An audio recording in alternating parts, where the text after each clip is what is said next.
시청자들이 봤을 때 그렇다면 그런 겁니다. 그렇죠. 근데 거기에 대해서 우리가 가타부타 야 그건 아니야 이렇게 이게 넌센스인 거죠. 사실.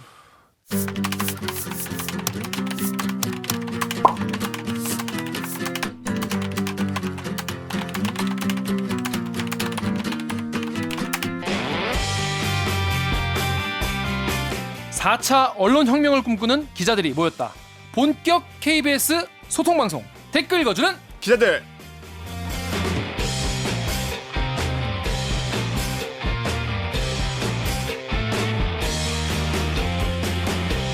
네, 본격 사내 수공업 방송입니다. 댓글 읽어주는 기자들, 짧은 리포트에 나오지 않는 취재 뒷이야기를 풀어드리고요. KBS 기사에 누리꾼들이 댓글을 남겨주시면 모조리 찾아 읽고 답을 해드리거나 담당 기자한테 대신 따져드립니다. 저는 진행을 맡은 프로 대댓글러 김기화 기자입니다. 반갑습니다. 지난주에 결방을 해가지고 네. 2주 만에 구독자 여러분들을 찾아뵙습니다. 잊지 않고 저희를 찾아주신 여러분 정말 감사합니다. 그 결방 공지 때 네. 주변에서 진짜 그렇게 슬펐나 물어보더라고요.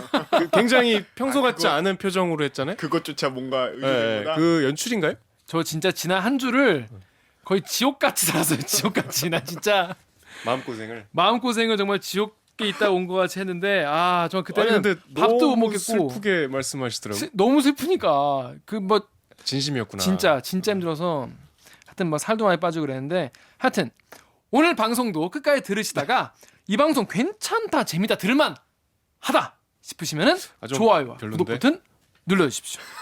제가 지금 아양 부릴 때가 아니에요. 아양 부릴 때가 아니야. 실망스러운데. 자 일단 기자님 자기소개 부탁드립니다. 정 기자부터. 네, 사회부 이슈팀의 정현욱입니다. 네. 뭐 잘 지내셨죠? 제가 지금 병가 중이에요. 지금 회사 출근은 못 하고 있는데 좀 이거 녹화하러 와서 사실 조금 이제 곤란한 상황인데 관계자들 보시면 그 계단을 맨발로 올라가다가 정말 농담이 아니고 대들기의 앞날은 과연 어떻게 될 것인가. 그렇죠. 왜냐면 그 고민을 다 했어 그때. 나 뭐 이런 생각하다가 이 부딪혀갖고 발가락을 한 10반을 꼬맸어요. 어후. 네, 그래서 지금 병가 중입니다. 내용이랑은 별 상관없는 얘기네요. 그냥 나 아프다.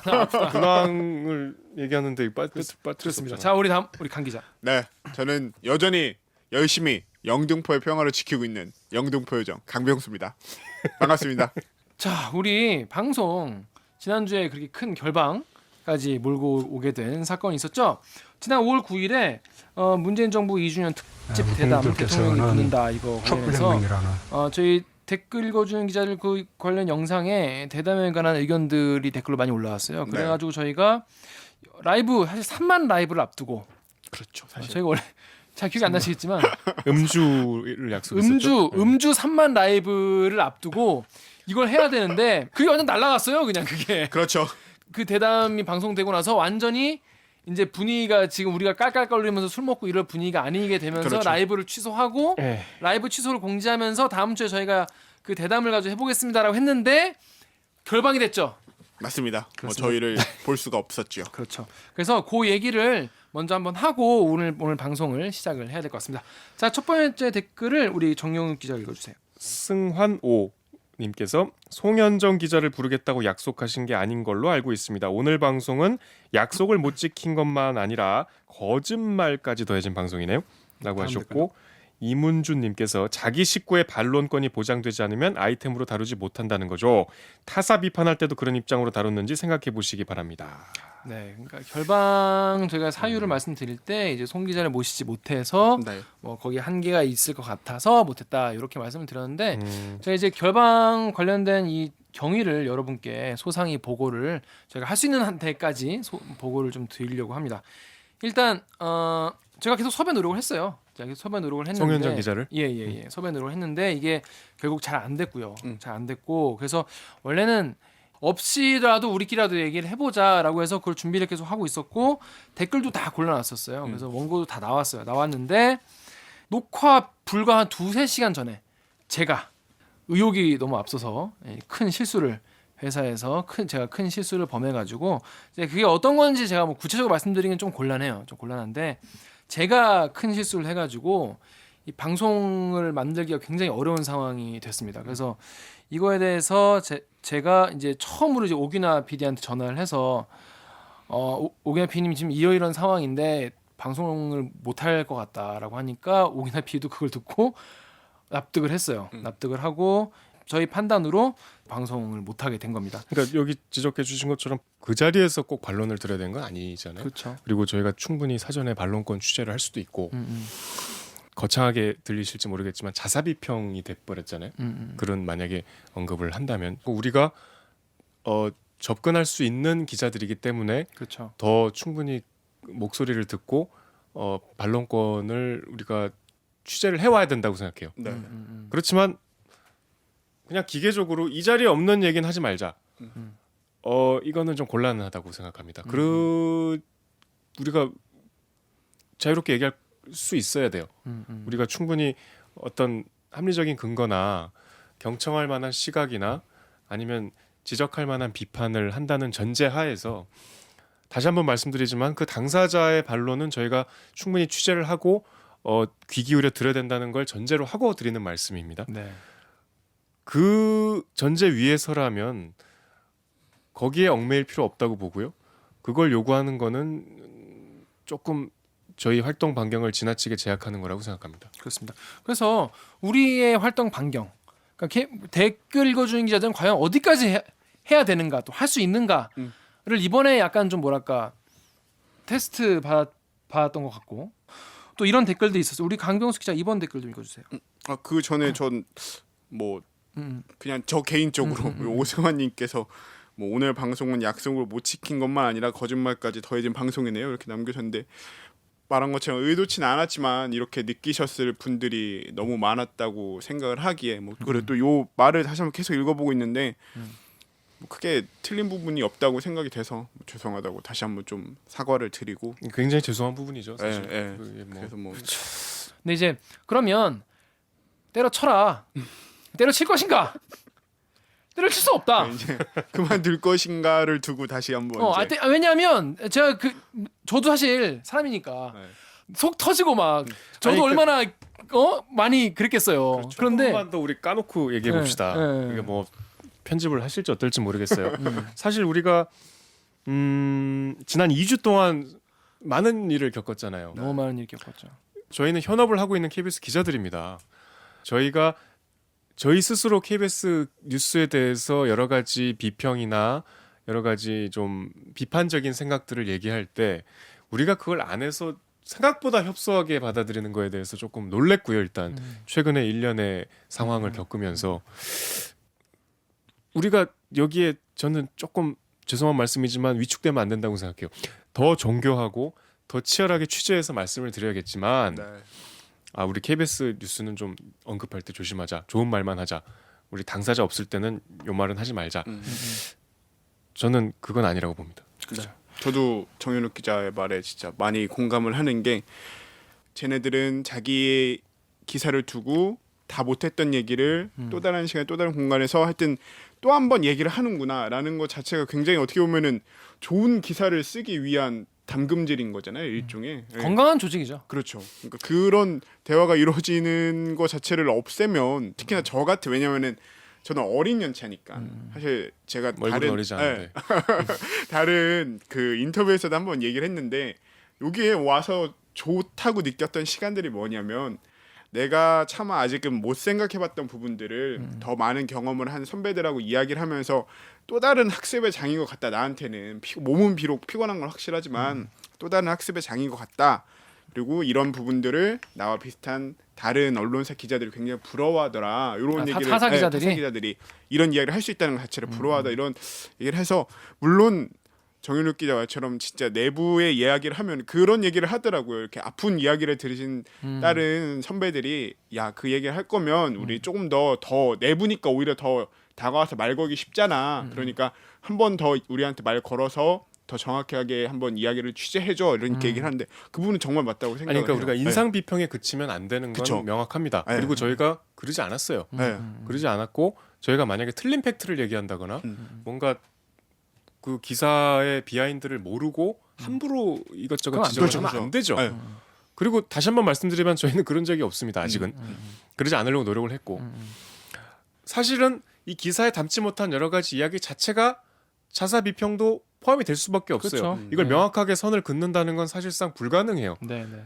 거기에 그 기사를 언급하지 않을 수 없기 때문에 우리가 해당 기자가 나와서 처음에 시작하는 게 뭐예요? 그 자기 리포트 읽잖아요.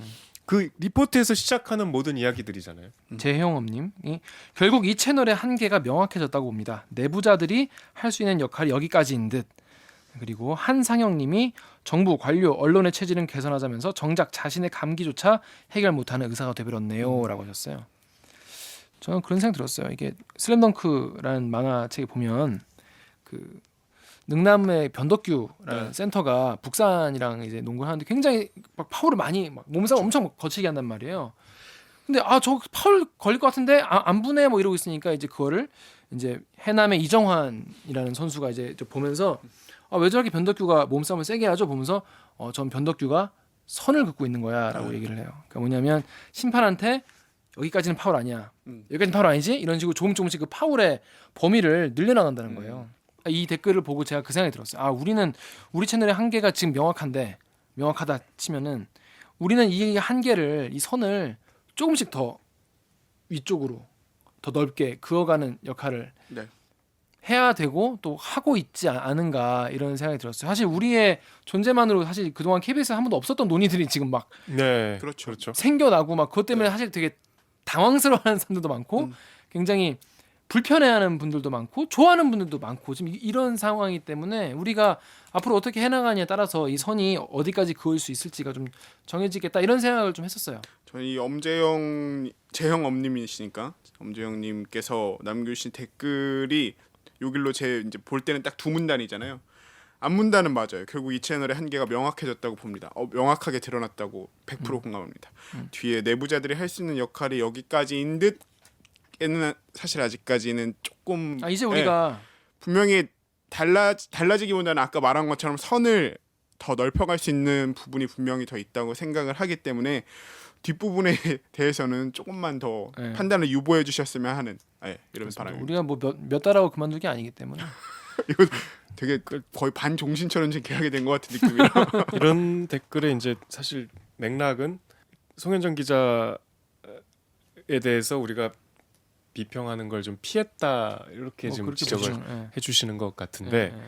저희가 어쨌든 이거를 다루겠다고 예고까지 했고 김기아 기자가 송현정 기자를 섭외하려고 백방으로 노력했던 건 팩트입니다.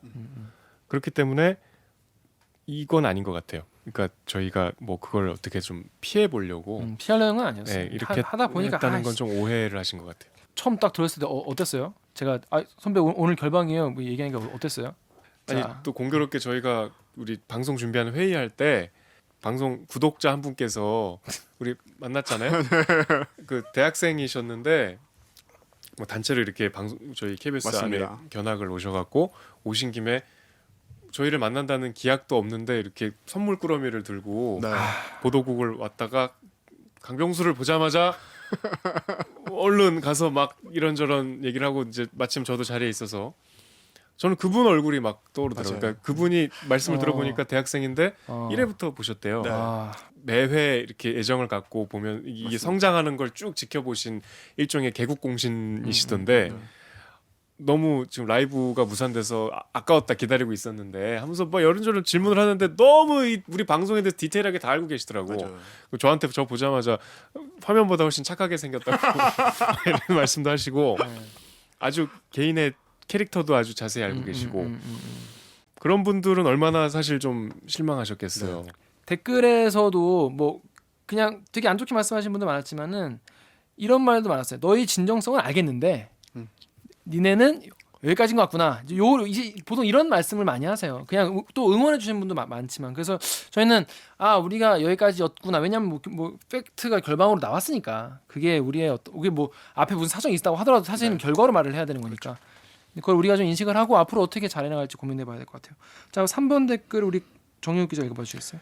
네, SHJ 님께서 KBS 내부 비평을 하는 입장에서 이 사태를 어떻게 보고 있고 또 윗분들에게 어떤 의견을 전달하고 싶은지 물어보고 싶은 겁니다. 네. 그래서 사람들이 왜 이걸 KBS 내부 분위기 말씀하시냐면은 그 페이스북에 그 김경래 기자랑 이광용 아나운서가 쓴 페이스북 글이 그 글이 캡처돼서 이게 KBS 기자들의 내부 반응이다 이렇게 돌았어요. 돌면서 분들이 이거를 보니까 댓글 읽어주는 기자들도 못 믿겠다는 말씀을 많이 하시더라고요. 그래서 사실 근데 막 그런 분위기는 아니었죠 사실. 그건 그렇죠. 전혀 아니었죠. 네, 전혀 전혀 아니었지. 아니에요. 뭐 저뿐이 아니고 많은 기자들이 같은 말씀을 하셨는데 말문이 턱 막히는 게 이명박 박근혜 때는 니네 이렇게 못했잖아. 그게 그거. 근데 이게 맞아요. 되게 복잡해요. 감정이 복잡하죠. 엄청 억울하고 화가 나면서 공공이 생각해 보면 시청자들한테 KBS는 단일한 언론사잖아요. 그렇죠. 이게 시간이 얼마나 지났던 그 안에서 무슨 일이 있었던 KBS는 그냥 쭉 KBS잖아요. 그렇죠. 사실 우리는 좀 달라졌고 이제 새롭게 출발한 새로운 뉴스를 하는 기자들입니다. 이런 자의식들이 있잖아요. 근데 시청자들은 그런 게 우리가 그거를 보여줬어야죠. 우리가 충분히 보이지 못했다고 보시는 이게 거죠. 전형적인 공급자 마인드였던 거죠. 그냥 우리 입장에서 왜 이래? 나 그때 그 기자 아니야. 내가 그때 얼마나 고생했는데 이런 생각이 들잖아요. 그렇죠.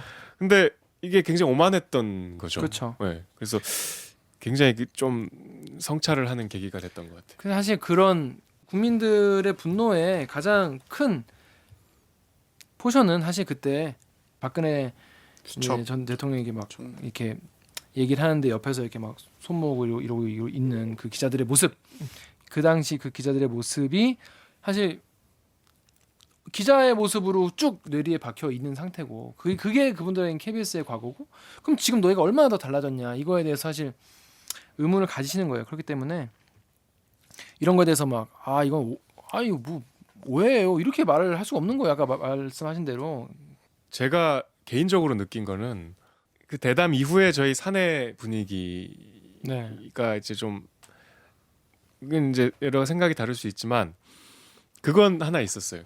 기자들이 참 본인들이 욕 먹는 데는 이게 익숙치 않구나. 기자가 조금 단순해서 말씀드리면 이게 욕하는 직업이잖아요. 그쵸, 남 우리가 욕하는 뭐 직업. 욕설을 쓰지 않아서 그렇지 남 욕하는 잘못한 걸 끄집어내고 뭔가 지적질하고 그렇죠. 이런 게 우리가 익숙한 직업군이잖아요. 특정한 나 자신일 수도 있지만 KBS 기자라는 이 직업군이 한꺼번에 지탄의 대상이 되는 경우는 우리가 사실 기자 생활하면서 이렇게 손꼽을 만한 경험이었는데 그러니까 솔직히 저만 해도 일단은 발끈하게 되더라고요. 이건 아닌데 이건 네. 아닌데 예를 들면 이제 표정 말씀들 많이 하시는데 저는 개인적으로는 그 라이브를 보면서 표정이 문제가 있다고 생각을 못했거든요. 근데 이제 많은 분들이 그렇게 지적을 하시니까 시청자들이 불편하면 그건 그런 거예요. 저는 제 생각은 뭐 이게 공급자 입장에서 KBS 기자 입장에서 이렇게 판단하는 건 저의 감상일 뿐이고 시청자들이 봤을 때 그렇다면 그런 겁니다. 그렇죠. 근데 거기에 대해서 우리가 가타부타 야 그건 아니야 이렇게 얘기 넌센스인 거죠. 사실. 저는 약간 이번에 이거 대담 보고 이후에 과정을 보면서 느낀 게 뭐냐면 이 대담을 보는 시각이 기자들이랑 그러니까 기자라는 KBS 기자뿐이 아니라 타사를 다 포함해서 기자들하고 어떤 국민들하고 다르구나 이런 생각을 느꼈어요. 뭐냐면 기자들은 보고 그 대담이라는 그 시간에서 기사거리가 많이 나오면 좋은 대담이라고 생각해. 기사거리를 대통령이 많이 말하게 하면은 그거는 좋은 대담이라고 생각을 하는 경우가 있더라고요. 기자들은. 그래서 이번 대담을 평가할 때 그래도 뭐 이런 얘기도 나왔으니까 좋은 대담이다라고 생각을 하는 거예요. 근데 시청자들은 또 그렇지 않은 분들이 많이 있는 거예요. 그렇죠. 왜냐하면 그게 중요한 게 아니라 나는 그냥 대통령의 생각 앞으로 어떻게 하겠다 지난 정권 지난 그 자기 통치 기간 동안 어땠다 뭐 이런 이야기를 그냥 듣고 싶은 그걸 그냥 편하게 아니면 좀 재밌게 뭐 그런 걸 듣고 싶은 그런 분들이 있을 수 있는 거예요. 이게 기자들이 생각하는 성공적인 대담이랑 많은 수의 국민들이 생각하는 대담이랑 이게 결이 달랐던 게 아닐까 좀 그런 생각이 들었어요. 예. 저 같은 경우에도 이 기자로서 지금까지 계속 살아와서 그런지 보면서 뉴팩트다, 뉴팩트 나왔네. 뭐 그런 네, 저도 맞아요. 뭐 생방송 못 봤어요. 생방송 못 봤는데 나중에 볼 때 뉴팩트가 나왔구나. 저런 발언은 되게 기사가 될 만한 발언이구나. 그런 생각을 계속 하면서 보게 되더라고요. 그게 사실 직업병 같은 건데. 그래서 이런 간극을 앞으로 좀 우리가 메워가야 될 필요가 있지 않을까 이런 생각이 좀 들더라고요. 그러니까 이제 우리 이강용 아나운서랑 김경래 기자에 대해서 우리 이제 구독자분들이 분노했던 포인트가 네. 저는 그렇게 생각해요. 그러니까 뭔가 기자들은 소위 얘기하는 고담 중론을 독점하는 엘리트 집단이고 뭔가 여론을 좀 이렇게 낮은 깔보는. 차원의 음. 논의로 좀 폄하하는 하지 않을까? 그렇게 느낀 인상을 받으신 것 같아요. 그러니까 그런 인상이 있었는데 그걸로 확신시켜 준 거죠. 근데 정말 솔직히 말씀드리면 그런 분위기가 없다고는 말 못하죠. 관성이 그런 면이 분명히 있어요. 근데 우리가 지금 댓글을 다루는 방송이고 우리가 댓글을 굉장히 깊이 우리는 있게 댓글을 굉장히 중요하게 생각합니다. 생각해 왔잖아요. 우리는 그쵸. 그렇지 않다는 그쵸, 걸 우린 우리는 그렇지 봐 왔잖아요. 네. 우리는 여기 세 사람 아무도 그렇게 생각 안 하죠. 그렇죠. 근데 이게 그거를 기자들이 알 필요가 있겠더라고요. 이렇게 우리가 굳이 유튜브를 하는 이유도 이게 TV 틀어서 보는 거랑 우리가 다른 어떤 반응을 그렇죠. 기대할 수 있고 그 반응이 이 방송에 반영이 되는 이 과정이 새로운 트렌드잖아요. 이 과정에 참여하는 소위 얘기한 댓글러들은 이 뉴스의 소비 주체로 적극적으로 본인의 목소리를 내고 계신 분들이고 이 여론 형성에도 주도적으로 참여하고 계신 분들이고 기사 그 하나하나에 대해서 정말 적극적으로 비판을 하고 꼭 댓글을 다는 여러분들이 아니더라도 시민분들이 이거 보시는 분들이 약간 기자를 좀 키워간다는 생각을 좀 해주셨으면 좋겠어요. 이제 사실 또 다른 선생님이라는 생각이 많이 들거든요. 분명히 우리끼리 내부에서 선배들한테 배우고 뭐 동료들 후배들한테 배워도 분명히 한계가 존재해요. 엄청나게 이제 틀에 박힌 시각이라고까지 표현할 수는 없지만 분명히 관습화된 어떤 사고가 있다는 거는 매번 느끼거든요. 근데 그거를 외부라고 표현하기도 그렇고 어떻게 보면은 정말 내가 쓴 콘텐츠의 소비자분들이 받아들이면서 리액션 해주실 때 거기서 배우는 것이 굉장히 크고 그게 또 쾌감이 꽤나 있어요. 그래서 댓글을 달아주실 때 정말 그냥 내가 이 기자를 키워나간다라는 생각으로 근데 기자들이 그렇게 받아들여야 그렇게 쓰지. 그러니까 계속 좀 노력을 해주셨으면 하는 바람이에요. 그래서 드리고 싶은 게 구독자들 뭘 자꾸 시켜. 야 기자들이 시키는 게 그렇게 해야지. 아니라 시키는 게 아니라 왜 국민들 여러분 오해하지 마세요. 이게 시키는 게 아니라 진짜 이런 게 기자 중심주의 공급자 마인드. 기레기다 기레기 진짜. 네가 얘기해 네가.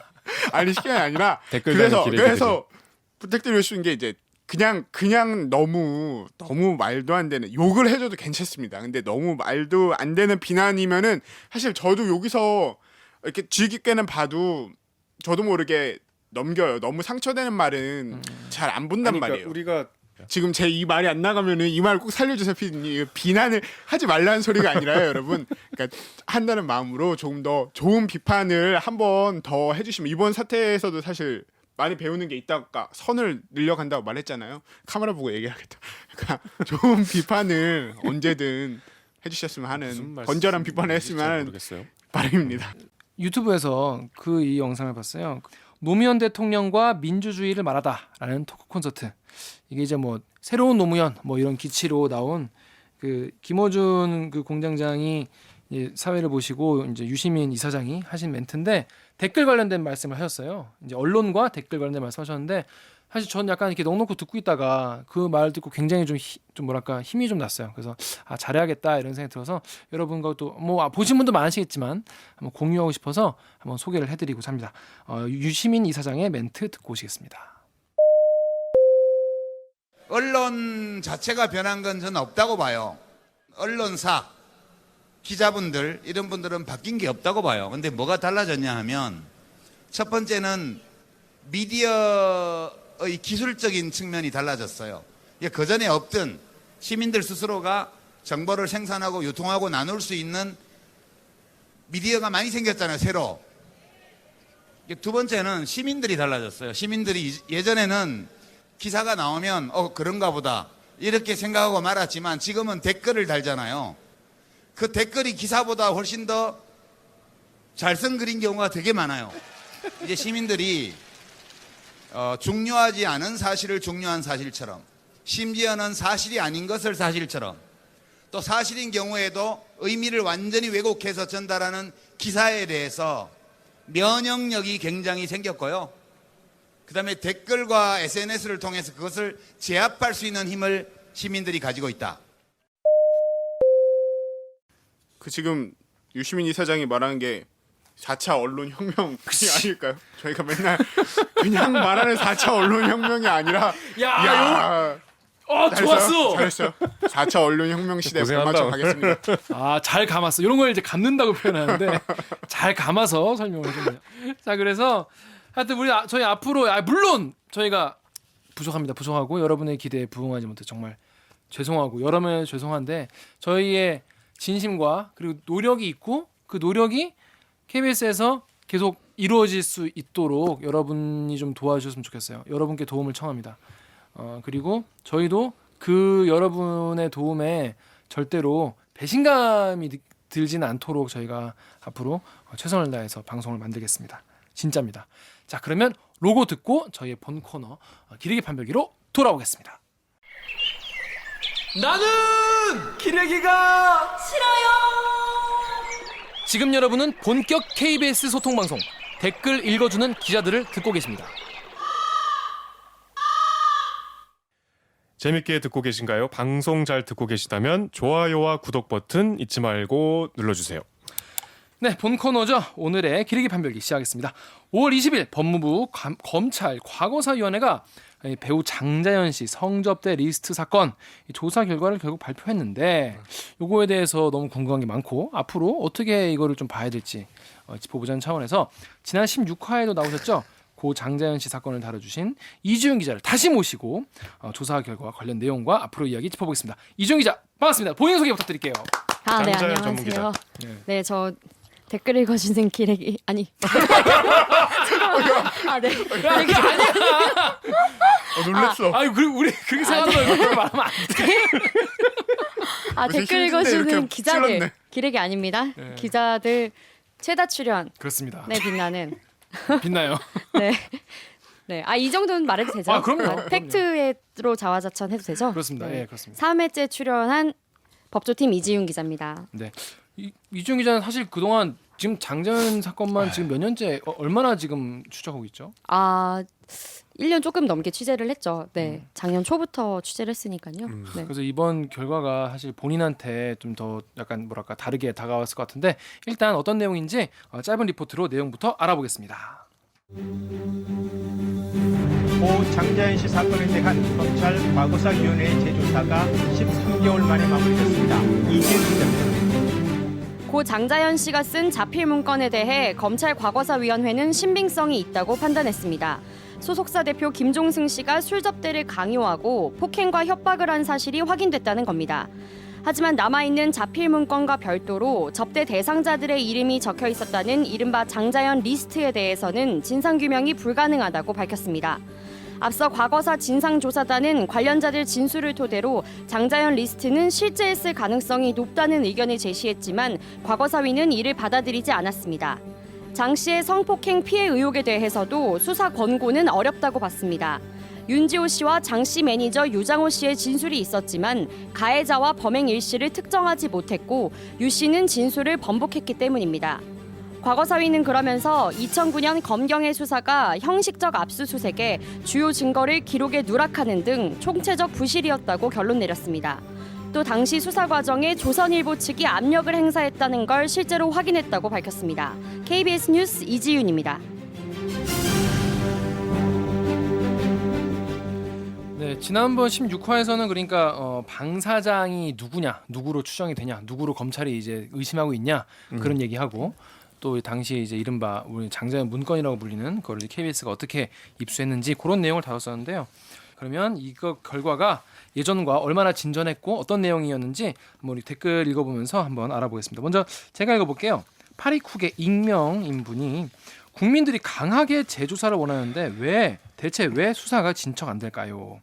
또 풍호님께서 장학선 중에 김학의만 진전이 있고 나머지는 점점점. 장학선은 이제 장자연 사건, 김학의 사건 그리고 버닝썬. 이걸 이렇게 부르나요? 네, 장학선 사건이라고 부르시더라고요. 그래서 이번에 좀 만족스럽지 못하다는 말씀하는 것 같은데 리포트에도 말씀하셨지만 이번 그 조사 결과 깔끔하게 뭐 핵심만 좀 얘기를 해주세요. 네, 일단 이번 조사 가장 큰 성과를 저는 뭐 두 성과부터. 가지라고 보는데 네, 성과 두 가지부터. 일단은 그 소속사 대표가 폭행이나 협박으로 술접대를 강요했다. 그 부분은 인정된다. 상당 김용수 씨. 부분. 네, 그거는 이제 확인을 했고요. 그 네. 부분은 왜냐하면 당시에는 그거를 강요했다라는 것도 아예 기소되지 않았거든요. 네. 예. 그거였고 이제 두 번째가 조선일보가 실제로 수사에 외압을 행사한 정황을 확인했다. 이 두 가지가 가장 큰 어떤 성과라고 할 수 있죠. 네. 두 가지. 그러면 예상외로 이거는 좀 너무 아쉬웠다 싶은 건.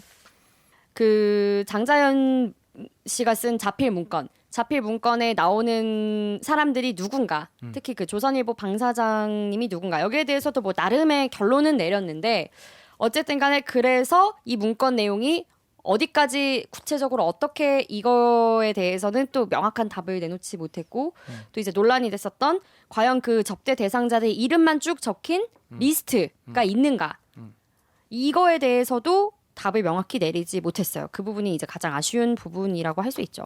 진실 규명할 수 없다라고 그렇죠. 네. 얘기를 했죠. 그렇습니다. 자 그러면 우리 엠팍 댓글 우리 정윤욱 기자가 읽어주세요. 네, 두나님께서 위 보도 자료에도 나와 있듯이 문건을 본 유가족과 김대호 기자는 일관되게 목록 형태의 리스트는 없다고 진술. 윤지호만 30명이 넘는 이름이 있는 리스트가 존재했다고 진술함. 위 내용은 빼놓고 윤지호를 제외하고 문건을 본 사람들이 리스트에 대해서 진술을 번복했다고 보도하는 KBS의 의도는 무엇이라고 해주셨어요? 일단 리스트 존재 여부 그리고 이걸 보도한 KBS의 자세 이거에 대해서 좀 지적하셨는데 무슨 얘기인지 혹시 이해가 되시나요? 어떤 지적인지? 네. KBS가 2009년에 이 장자연 문건을 단독 보도하잖아요. 네. 그러니까 굉장히 그 장자연 보도에 있어서는 저희가 앞서 나갔었는데 그렇죠. 그때 이제 저희가 그 소위 얘기하는 그 쓰레기통에서 찾은 그 조각조각 붙여갖고 나온 문건.